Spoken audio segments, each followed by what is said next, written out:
Em nosso vídeo anterior, nós havíamos mostrado como nós podemos fazer um objeto literal com certas chaves, no caso 1, 2, 3 e 4 e uma string default, e associar a cada um deles, a cada chave dessas, um valor. E aí, em vez de fazer, por exemplo, um switch em que nós testamos, ou uma sequência de cadeias de ifs, else, em que nós testamos se um valor é 1, ou 2, ou 3, ou 4, ou ter um valor default, ou o que for, nós podemos ter, por exemplo, um if, valor in object. Nós vamos agora ir um pouco adiante nisso. Vamos imaginar, por exemplo, que aqui não tenhamos esse default test. Bom, nós poderíamos ter o seguinte, nós poderíamos ter se valor em objeto alert, else, alert, valor default.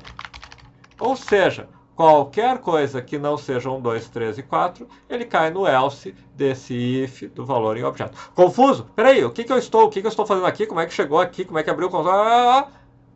Visite nosso vídeo anterior, dos nossos vídeos diários de programação, porque no vídeo anterior nós fizemos isso. Nós pegamos essa estrutura toda aqui, em que você pode ter um switch de um valor e um case, e fizemos o quê? Fizemos uma estrutura muito mais simples, em que eu tenho um objeto literal, por exemplo, objeto, com suas chaves, 1, 2, 3 e 4, e a string correspondente. Depois eu faço um if, se o valor que eu vou ter é 1, é 2, ou é 3, ou é 4, esse valor em objeto, se esse valor é uma chave, ou seja, é um desses 4 números aqui, ele vai retornar verdadeiro e ele vai dar um alert de objeto dessa chave. Se não, aqui eu estou fazendo agora, eu dou um alert de valor default. Ok. Então, teste A, por quê? Porque valor, então, só pode ser 1. Se o valor é 1, é isso. Se o valor for 3, o que ele vai fazer? Ele vai dar um alert do teste C.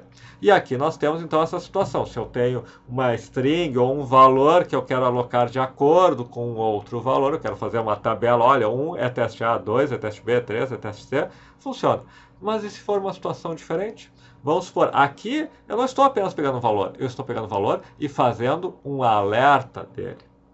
Eu vou fazer o seguinte, eu não vou retornar o valor, eu vou dizer que o objeto gera um alerta. Eu vou associar uma função de alert teste A, teste B, teste C, teste D a cada uma das chaves do objeto. Olha só o que eu vou fazer. Let objeto é igual, tudo bem, tá aqui minhas chaves. 1. Essa chave, em vez de ser uma string, vai ser um arrow function. Uma função que eu defino através de uma chave, no caso uma função que não recebe nenhum parâmetro, e que, por exemplo, dá alert teste A.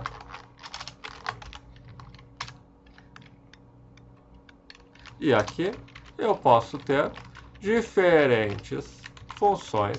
Que veja, eu poderia estar fazendo o que quer. Aqui eu estou chamando uma função dele, alert, mas poderia chamar uma função minha, poderia criar uma função. Posso fazer qualquer coisa.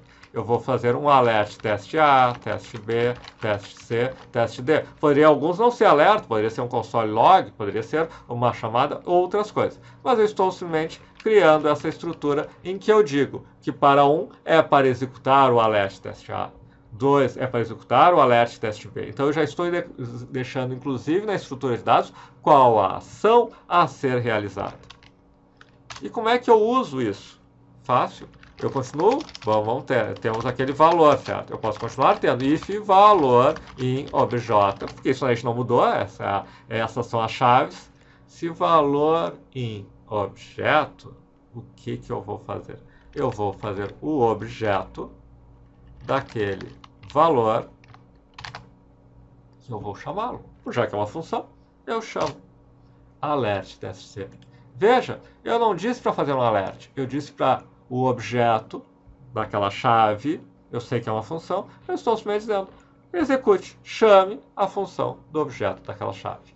Então, aqui estamos fazendo algo ainda mais sofisticado, em certo sentido, porque nós estamos dizendo o quê? Que para cada item da estrutura de dados, eu tenho uma ação a ser realizada.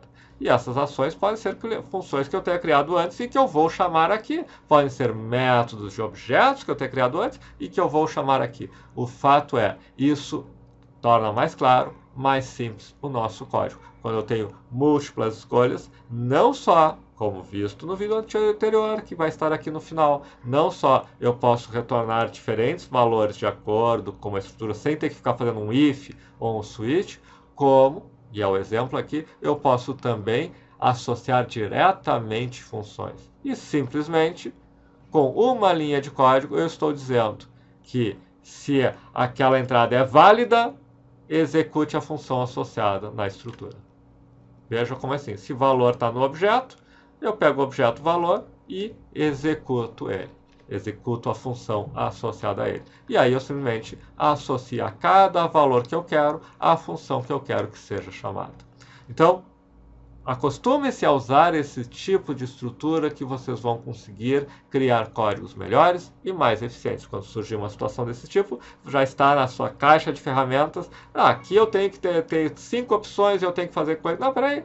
Crio um objeto literal, associo as chaves, o que eu quero que aconteça em cada uma e faço um teste se a minha variável está naquelas condições e mando executar.